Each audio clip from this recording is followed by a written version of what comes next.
Okay, magandang umaga sa inyo mga kapitos, no? Ito nga po pala si SARS Clinic, no? Happy Sunday po sa inyo. Alam kong may takbo kayo yung iba ngayon at yung iba nasa bahay pa. Medyo binabati ko po kayo ng magandang araw ng linggo sa inyo mga kapitos, no? Ang episode natin ngayon yung sa rule number 3 sa Teams, Article 5, players injury and assistance. So, paano natin to ina-administer, no? In the event of the players in injury, the referee may blow the whistle. But in the event na if the ball is live, the referee may not stop or stop the play kasi for example, pali-up na yan. Bigla mong may na-injured ka nakita sa backcourt, di mo siya pwedeng pigilin unless otherwise nagkaroon na siya ng basket na dead ball na siya.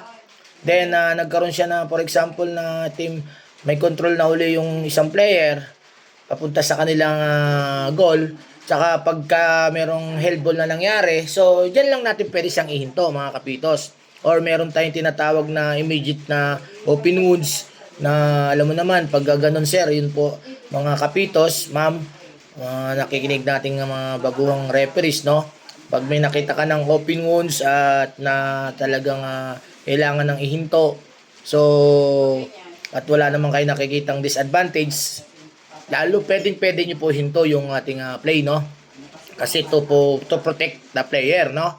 Pero kung wala naman talagang disadvantage, wag po natin biglang i-bublo yung whistle.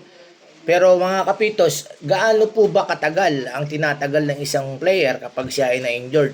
So binibigay po ng FIBA dyan 15 seconds, no?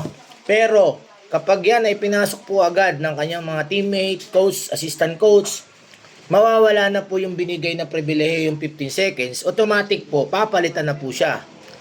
At in the event na merong players o course injured, ang pwede lang pong pumasok dyan ay ang doktor, no? With the concern of our referee. Pero kung hindi po siya doktor, referee po ang magde-decide if pwede nang pasukin ng medical team yung ating na-injured na player, mga kapitos, no? At in the event naman na nangyari na nga po yan, na bigyan na po siya ng treatment, then kung siya nagkaroon na po tayo ng resume ng laro, hindi po siya agad pwedeng bumalik. Unless otherwise, pwede na po siyang mag-sub kapag nagkaroon na po ng clock running pace. Ano po ibig sabihin ng clock running pace? Tumakbo na po siya, nagkaroon po ulit ng panibagong dead ball, so punta na po siya dun sa table natin, then pwede po siya mag-request ng sub. Okay guys, I hope may nakuha po kayo ng content dun sa ating